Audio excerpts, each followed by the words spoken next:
네, 존경하는 국민 여러분, 또 선배 동료 의원 여러분, 더불어민주당 정읍시 고창군 윤진병 의원입니다.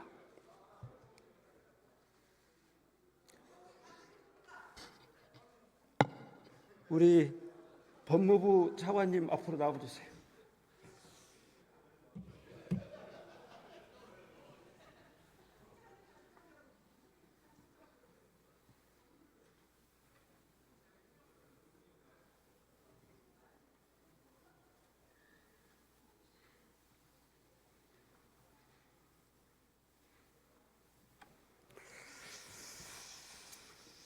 우리 법무부 차관님 장관 직무대행 잘하고 계시죠? 최선을 다하려고 노력하고 있습니다. 검찰 통할 잘 되고 있습니까? 예, 맡은 역할을 각자 검찰은 검찰대로 저희는 또 법무부대로 열심히 하려고 노력하고 있습니다. 법무부가 우리 행정부처의 법령에 대한 자문, 또 헌법재판 관련 법률 자문, 이 역할을 하고 있는 거죠? 네, 그렇습니다. 판단컨대 비상계엄에 따른 내란이 훨씬 위중합니까? 이후에 지금 탄핵되고 있는 내용과 관련된 내용이 중요합니까? 그 부분은 지금 계속 재판 진행 중에 있는 부분이라 어느 부분이 더 중하다 그렇지 않다라고 하는 부분은 어차피 그 재판 과정에서 그 미중성이라든지 그 중요성은 다 드러날 것으로 생각을 합니다.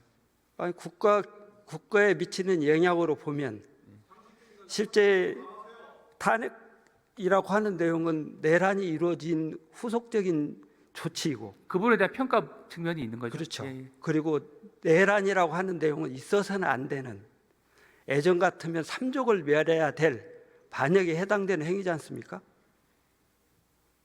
그 부분은 이제 내란이 해당한다고 봤을 때 이 말씀 지금 현재 진행되는 내용으로 보면 국회에서 내란으로 인정해서 탄핵소추가 이루어졌고, 또 사법기관에서 내란죄에 해당된다고 판단해서 체포 구속과 기소가 이루어졌잖아요.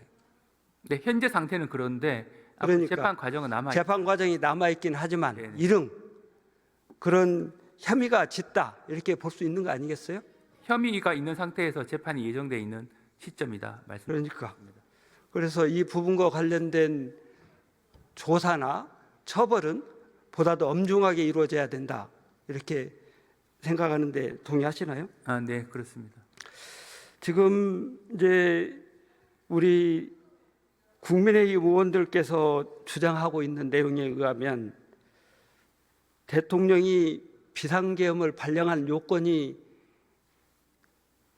규정되어 있음에도 불구하고 그 규정에 부합되는 판단을 했다, 이렇게 해서 비상계엄이 위법하지 않다, 이런 주장을 하고 있어요.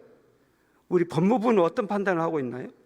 네, 기본적으로 그 부분에 대해서는 요건이 있고 요건에 대한 1차적 해석 판단을 대통령이 한 부분과 그 해석에 대한 정당성 판단을 사법적인 절차를 통해서 하는 것은 또 별개의 문제이기 때문에 별개의 문제라서 지금 이제 별도의 형사재판과 탄핵 관련된 헌법재판이 진행되고 있는 것으로 알고 있기 때문에 그 부분에 대해서는 제가 더 구체적인 말씀을 드린 한계는 있습니다. 그러니까 지금 현재 탄핵소추가 이루어지고 헌재에서 심판이 이루어지고 있는데 법적인 절차가 적법했다, 이렇게 우기는 것은 적절치 않죠? 근데 그 부분은 이제 형사로서는 피고인, 헌법재판에서는 피소추인 입장에서는 일종의 그 본인의 입장을 주장하는 과정에서 나오는 발언들이라고 생각은 합니다. 주장이지만 적절치는 않다. 그 부분은 판단이 대상이 되는 거죠. 그러니까. 네. 또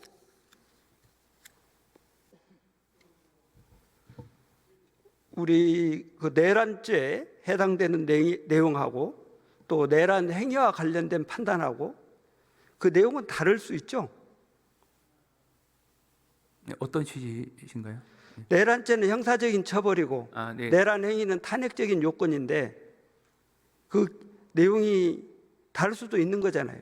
형사적으로 유죄가 되는지 여부와 헌법재판에서 이 헌법 위반으로 볼 수 있는지 여부는 또 별개로 볼 수 있다라는 것이 현재 소추인 측의 주장인 것으로 보이고 그 부분에 대해서는 헌법재판소에서 판단할 사항으로 생각합니다. 그리고 형사 소추하고 탄핵 심판이 병행된다고 그래서 탄핵 심판을 정지해야 한다 이렇게 주장하는 것도 잘못된 거죠. 정지를 요구할 수 있고 할 수도 있고 하지 않을 수도 있는. 그러니까 이건 재량인데, 그리고 그 판단은 헌재가 결정하는 것인데 그렇습니다. 이거를 가지고 해야 되는 것으로 의무로 해석하는 것은 잘못되는 거죠. 잘못이라기보다는 판단이 다 다를 수는 있습니다. 그 규정을 둘러싼. 그래서 어떤 것이 더 적절한지에 대해서는 이견이 있을 수 있는데 현재까지 헌법재판소에서는 형사재판이 진행됨에도 불구하고 독자적으로 진행하는 것이 타당하다라고 현재까지는 판단한 것으로 알고 있습니다. 지금 헌재에서 심판이 진행 중인데 국회에서 헌재가 증거조사라든지 일련의 체증 활동을 하고 심판 절차를 진행하고 있는데 그 내용에 대해서 잘못됐다거나 또 부정하거나 이런 내용이 있다는 것은 헌법 재판에 영향을 미치는 행위로 보이지 않나요? 근데 어차피 헌법재판이나 일반 재판이나 공개재판이기 때문에 공개재판을 한다는 것은 어떤 주권자인 국민의 감시 감독을 받는다라고 보게 되면 어느 정도의 합리적인 범위 내에서 국민 입장에서 의견 개진은 가능하다고 보이는데 과연 그 의견 개진이 어느 정도까지 허용될지는 또 별개의 문제 같습니다. 단정해서 국민들이 자발적으로 얘기하는 거가 아닌 국회가 본회의장을 통해서 대정부 질문을 통해서 압력과 유사한 형태의 그런 질의를 하거나 주장을 하는 것은 올바른 자세는 아니라고 보이지 않습니까? 그래서 기본적으로 이제 국회에서 가지는 행정부에 대한 국정 통제권의 일환으로서 어느 정도 범위 내에서는 질문을 통해서 견제는 가능하다고 보이는데 그 범위가 어디까지인지에 대해서는 구체적인 사안마다 좀 다를 수는 있을 거라 생각합니다. 우리 국회 탄핵소추가 실제 헌재에서 기각되면 피소추자의 직무 정지 기간 동안 지금 권한 대행들이 수행하고 있는 효력 유지됩니까? 무효가 됩니까?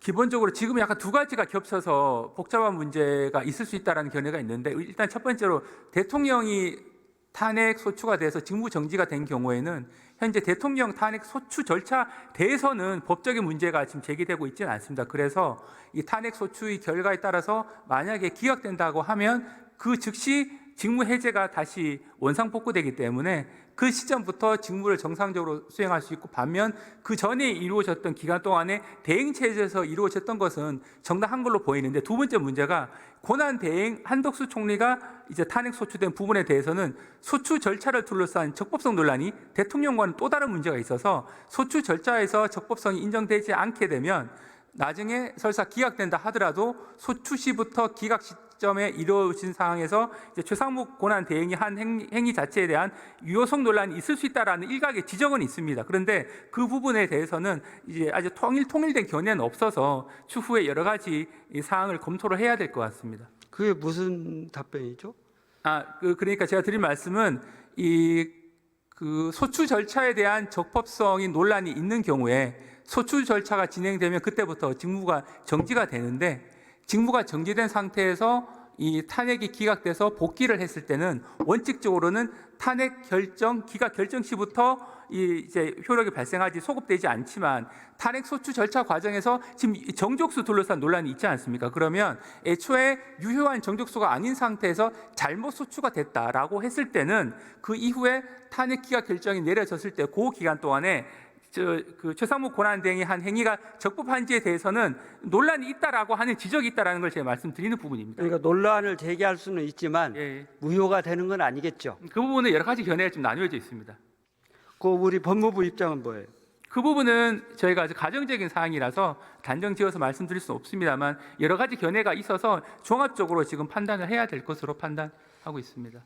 대통령 탄핵 심판, 국무총리 탄핵 심판, 장관 탄핵 심판이 계류 중이면 국정 운영상 누구를 가장 먼저 탄핵을 결정을 해야 됩니까?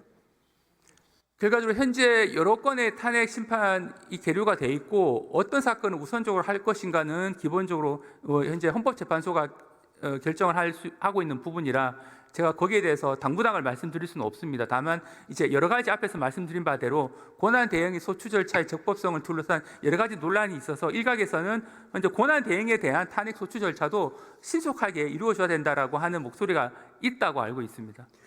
뭐 빨리 했으면 좋겠다는 입장이 있지만 당연히 대통령 탄핵에 의해서 모든 게 후속적으로 결정이 되기 때문에 대통령을 먼저 해야 되는 게 맞고 그거를 진행하고 있는 게 지금 헌재의 판단인데 동의하지 않나요? 다만 이제 그렇게 사안의 위중성으로 보시면 위원님 말씀이 맞는 부분이 있는데 또 한편으로는 이제 대통령 탄핵 소추의 주요한 내용 중에 하나가 그동안 과도하게 이루어졌다라고 주장을 하는 탄핵 부분에 대한 것도 하나의 쟁점이 돼 있었기 때문에 전제가 되는 탄핵 소추가 과연 정당한 것인지에 대한 판단이 먼저 이루어져야 된다라고 주장하시는 분들도 계셔서 그 부분은 일률적으로 어떤 것이 무조건 옳다라고 말씀드리는 것은 한계는 있는 것 같습니다. 그 헌재 판단이 잘못됐다는 얘기입니까? 아니 그거는 아니고요. 헌재에서는 여러 가지 종합해서 그런 결정을 내린 것으로 알고 있습니다. 그러면 헌재 결정을 존중해 줘야죠. 그 헌재 결정은 당연히 존중. 그러니까 법무부 입장에서도 헌재 결정이 존중돼야 된다 이런 입장을 그러니까 견지해야 되지 않겠어요? 예, 헌재 결정에 존중해야 된다는 부분에 대해서는 특별한 이견은 없습니다. 그런 입장을 대외적으로 법무부 차원에서 행정기관의 법률적인 입장을 대변하면 그런 입장을 명쾌하게 해줘야 혼선이 없죠. 우리 그 명태균 사건 관련해서 실제 수사 보고를 못 받았다 이렇게 말씀하셨어요. 법무부에 네, 미보고됐다 그렇습니다. 이렇게. 네네. 실제 보고 검찰 사무 보고 규칙인가요? 거기에 보고하도록 돼 있지 않나요? 그래서 이제 추상적으로 이제 매일매일 사건이 진행되면 뭐 한두 장짜리로 해서 간단한 이제 진행 상황 보고는 받습니다. 그런데 지금 뉴스타파에 나온 것 같이 장문의 수사 보고서 자체를 그 분량도 엄청난 수사 보고서인데 그거를 통째로 그렇게 보고하지도 않을 뿐만 아니라 그 지금 뉴스타파에서 보도된 내용대로 구체적으로 이러이러한 내용의 대화가 오고 갔습니다라고 하는 식으로 별도의 보고서도 제가 받아본 적은 없습니다. 안 받았어도 전임자가 받아서 인수인계를 받았어야죠. 아니 11월 4일자에 이루어진 작성된 부분인데 그때도 제가 이제 차관으로 있었고 저희 박성재 장관도 있었던 사항인데 그때도 분명히 해당 청으로부터 수사 보고서 자체를 이렇게 보고받은 사실은 없습니다. 다만 창원에서는 여러 가지 압수수색을 통해서 여러 가지 추가적으로 이런 수사를 하겠다라고 하는 아주 개략적인 내용의 보고를 한 적은 있지만 세부적인 내용을 그렇게 보고한 적은 없다라는 말씀입니다. 이 지금 그 황금폰 관련된 포렌식은 언제쯤 끝날 걸로 보여요? 그건 제가 아마 실무적인 부분이 있어서 한번 확인해 보겠습니다. 지금 기본적으로 12월 12일자로 이미 제출을 한 상태고 그때부터 이제 계속 포렌식을 하고 있는데 내용에 방대할 뿐만 아니라 이제 다 피고인 변호인이 또 일정에 맞아야 됩니다. 참여를 하기 때문에 그러다 보니까 좀 길어진 것 같은데 한번 언제 끝날지는 실무 차원에서 살펴보도록 하겠습니다. 우리 그 명태균 씨 관련해서 혐의가 3가지 분류가 있잖아요. 그러면 지금 12월 4일 날 뉴스타파에 의해서 드러난 수사 보고서 외에 나머지 보고서와 관련된 내용에 대해서 보고는 받은 적이 있습니까? 나머지 보고서 어떤 내용을 말씀하시나요? 예를 들면 뭐 압력을 받았다든지 뭐 여론조사 무상으로 한다든지 그게 이제 뉴스타파에 있는 보고서 내용이 이제 그 여론조사를 제공한 것으로 보이는 그런 내용이 되어가 있고 그래서 뉴스타파 기사 내용을 토대로 해서 그러면 여론조사를 무상으로 받았으면 이것이 정치자금법 위반이 아니냐 그리고 나중에 공천과의 관련성이 있으면 이게 별도의 죄가 되는 것이 아니냐라고 하는 이제 질의들이 그동안 있어 온 것으로 알고 있고요. 그 부분에 대해서는 제가 드릴 수 있는 말씀은 기본적으로 여론조사를 그냥 받았다고 해서 그 자체로서 무조건 죄가 되는 것은 아니고 기본적으로 이 한 80여 번 정도 여론조사를 한 것으로 알고 있습니다. 그 중에 상당 부분은 이미 다른 이제 언론사 통해서 이미 한 부분이고 또 일부는 한 부분이 있는데 구체적으로 어떤 경위로 여론조사를 했고 어떤 식으로 전달됐는지 여부를 살펴봐야 이것이 형사적으로 문제가 되는지를 판단할 수 있다라는 취지입니다. 공천계의 무효과 관련된 내용은 어떻게 그래서 이 공천 개입이 지금 이제 뉴스타파 보도 내용과 같이 어떻게 보면 이제 여론조사를 제공한 부분과 인과관계가 있다면 이 부분은 또 별도의 또 죄가 되는 것이 아닌가. 또 이제 공천 개입 자체만으로도 죄가 되는 것이 아니냐라는 의혹이 지금 제기가 되고 있는데 그 상당수 내용들은 이미 고발돼 있기 때문에 아니, 판단 안 할 고발된 건 수가 알겠는데 없습니다. 네네네. 실제 네. 법무부 차관이 네네. 이 내용과 관련해서 뭐 한 장짜리든 두 장짜리든 여기 보면 여론 조작과 관련된 내용, 공천 개입 의혹, 정치자금법 위반 네네네. 뭐 한 세 가지 유형이 나뉘어 있는데 개별적인 내용과 관련해서 보고를 받은 적이 있냐고요. 개략적인 내용은 보고를 받습니다. 특히 사건 처리할 때라든지 강제 수사를 하거나 할 때는 당연히 보고를 받는 거죠. 그래서 현재까지 이제 수사 상황 자체는 저희가 알고는 있는데 세부적인 내용을 여쭤보시니까 그 부분은 저희가 그렇게까지 사전에 보고를 받. 개략적인 내용은 다 받았는데 여기서 공개하기는 좀 어렵다 이런 취지의 얘기죠.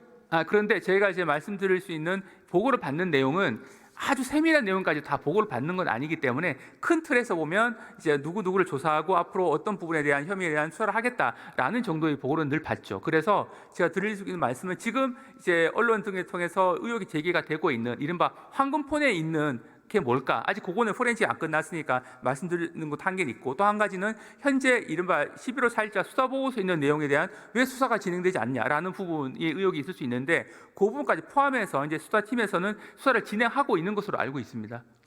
아까 우리 동료 의원님께서 탄핵 조작 의혹이 있다 이렇게 의문을 제기했는데 이런 의혹과 관련된 내용을 일거에 치유하려면 의혹을 없애려면 특검이 필요하지 않나요?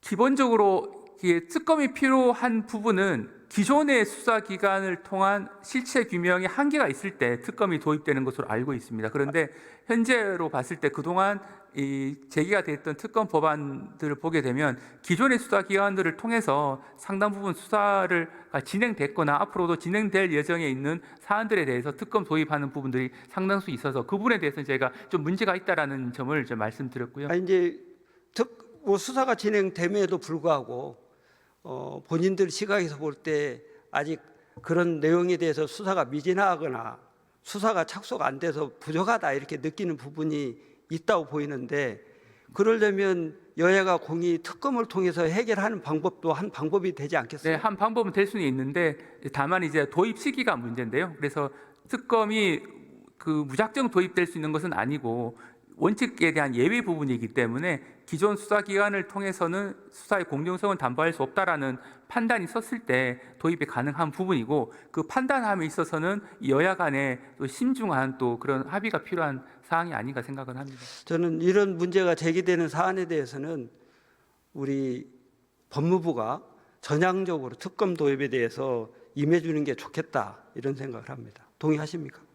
네, 저희도 필요하다고 생각할 경우에 특검 도입 자체를 반대하지는 않습니다만 여러 가지 어떤 헌법적인 측면에서 봤을 때 문제점은 최소한 제거가 돼야겠다는 생각이 들고 특검의 성격상 이게 원칙에 대한 중단 예외이기 때문에 예외를 인정함에 있어서는 절차상으로 보다 더 신중함이 필요하다라는 게 제 기본 입장입니다. 그 내용은 검찰이 수사를 제대로 해서 적게 국민의 의혹을 남기지 않도록 해야 되는데 그걸 제대로 못하니까 의혹이 계속 남는 거잖아요. 이런 의혹이 제기될 때는 전형적으로 특검에 맡겨서 국민들 의혹이 조기에 해소될 수 있도록 이렇게 만들어 주는 것이 법무부나 검찰의 올바른 자세 아닐까요?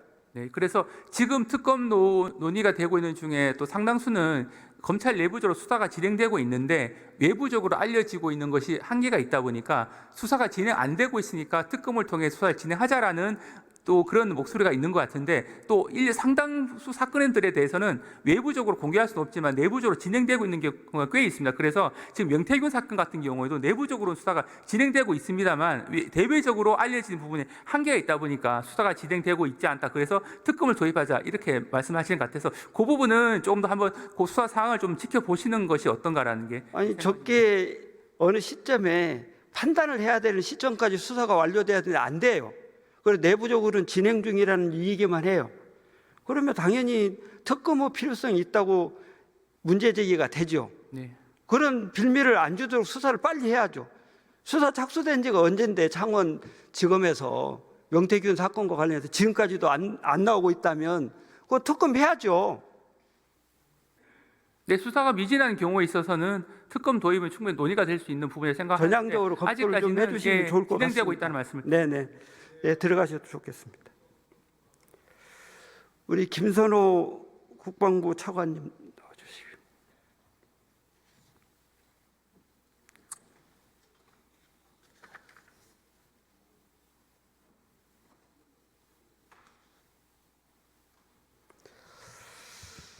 예, 장관 직무대행입니다. 뭐 빈틈없이 국가 안보는 챙겨지고 있습니까? 예, 지금 현재 대비태세 만전을 기하고 있고 또 나름대로 지휘 체계를 확립해서 여러 가지 정상적인 부대 운영을 하고 있습니다. 저는 우리 김선호 국방부 장관 직무대행 비교적 직무 수행을 잘하고 있다 이렇게 개인적으로 평가하고 있습니다. 특히 내란 추동 세력에 휘둘리지 않고 비상시기지만 엄정하게 잘 해주신 점에 대해서 저는 높이 평가합니다. 그러나 유감스럽게도 군 수뇌부가 불법 비상계엄 내란에 가담을 했습니다. 문제가 있다고 인식하고 계시는 거죠? 예, 거기에 대해서는 저희들이 문제의식을 갖고 있고 또 관련된 것이 수사, 재판 또 과정 속에서 정확히 판단이 될 거라고 보고 있습니다. 이런 내용이 반복되지 않도록 하기 위한 대책으로는 어떤 걸 지금 구상하고 계십니까? 예, 지금 한 가지의 대책을 여기서 말씀드리기는 어렵고요. 저희가 과정에서 나타난 여러 가지 또 우리들이 보완할 점들을 식별을 하고 있고 그것을 저희가 점진적으로 또 필요한 것들은 계획을 수립해서 추진할 계획을 갖고 있습니다. 수뇌부가 이렇게 내란에 가담해서 군 위상을 실추시킨 반면에 군 장병들 나름대로는 오히려 사실상 항명에서 민주주의를 지켜낸 부분도 없지 않아 있는데 사실은 사기가 말이 아니라고 그래요. 우리 군 장병들에 대해서 장관 직무대행으로서 한 말씀 해주시기 바랍니다. 예, 일련의 사태로 인해서 장병들이 약간의 혼란을 느꼈다는 것은 제가 확인을 했고 제가 직무대행을 하면서 제 가용한 역량 범위 내에서 그런 것들을 해소시키고 또 군심이 하나로 결집될 수 있는 최선의 노력을 다하고 있습니다. 더 노력할 수 있도록 하겠습니다. 장병들에게 격려 사기를 좀 진작시킬 수 있는 발언을 예, 우리 장병들은 이런 비상계엄 사태와 연계돼서 직접적으로 관여된 게 아니기 때문에 기존에 해왔던 대로 우리 장병들에게 당부드립니다. 우리 장병들은 그 어떤 이런 외부적인 이런 거에 신경 쓰지 말고 자신한테 부여된 임무, 지금까지 해왔던 그 역할에 충실해 줄 것을 다시 한번 당부를 드립니다. 네. 우리 군 수뇌부 내란에 가담한 그런 장성들에 대해서는 빠른 시간 내에 징계 조치하고 기소휴직이라고 그럽니까? 그 조치를 해야 되는데 계엄사령관은 아직 안 된 것 같아요. 예, 계엄사령관은 약간의 좀 법적인 그런 제한 사항이 있어서 조치를 못했는데 현재 진행 중이라는 말씀을 드리겠습니다. 네. 그리고 이번에 일상적이지 않은 계엄 때문에 여러 가지 치유하는 과정에서는 미비점들이 꽤 드러났어요. 이 부분에 대해서 우리 동료 의원님들께서도 많은 입법안 발의가 돼 있는 만큼 빠른 시간 내에 치유가 돼서 보완이 돼서 이런 상황에 능동적으로 조기에 대응할 수 있도록 함께 협조를 해주셨으면 좋겠습니다. 예, 관심 갖겠습니다. 예, 들어가셔도 좋습니다. 외교부 장관님 좀 나와주시겠습니까?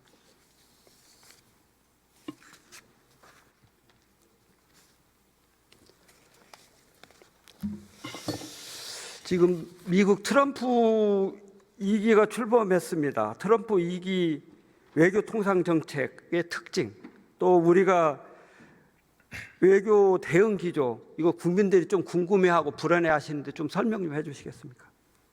많이들 얘기하시듯이 거래적 관점에서 모든 대외 관계를 보시는 분이기 때문에 그런 측면에서 실용적인 접근을 해야 될 필요가 있다고 느끼고 있고요. 그러나 그렇다고 해서 기조를 한꺼번에 바꾸는 것도 외교 정책상 일관성 유지라는 측면에서 바람직하지 않기 때문에 조화롭게 다룰 수 있도록 신경을 쓰고 있습니다. 미국 트럼프 행정부의 지금 대통상이나 FTA나 WTO에 대한 입장은 어떻습니까? 존중하는 입장입니까? 부정하는 입장입니까? 사실상 WTO가 작동하지 못한 시간이 벌써 몇 년째 됐습니다. 그래서 자유무역 체제 자체가 흔들려오던 그런 추세 속에서 더 규범 질서가 무너지는 그런 시간이 앞으로 될 거로 생각하고 그런 데 대비해서 정책을 수립해야 될 것으로 생각합니다. 이런 상황 속에서 우리가 실리를 얻어야 되는데 예를 들면 농민들 같은 경우에는 실제 예전에 WTO 체제 때문에 네. 실제 우리가 5%의 관세를 매겨서 수입하는 게 40만 8,700톤 있습니다. 네. 이 부분들이 우리 농민들의 발목을 잡고 있는데 이런 과정 속에서 그런 부분들을 해소할 수 있는 기회가 될 수 없나요? 한미 간 FTA는 그동안에 잘 작동해 왔고 그 혜택을 여러 분야에서 누리고 있었는데 그 FTA 협정조차 전반적으로 재검토하겠다는 것이 트럼프 신임 정부의 정책이기 때문에 아직 구체적인 내용은 밝혀지지 않았습니다만 큰 변화는 없으리라고 저 기대를 합니다만 그 가능성에 또 대비해야 된다고 생각합니다. 만약 검토가 되게 된다면 네. 그런 내용 포함해서 우리 그동안 다른 산업 때문에 양보했던 농업 이런 부분에 대한 배려가 실제 FTA나 WTO 정상화 과정에서 우리가 검토될 수 있다면 네. 검토할 수 있도록 좀 적극적으로 그렇게 돼야 될 것으로 생각합니다. 예.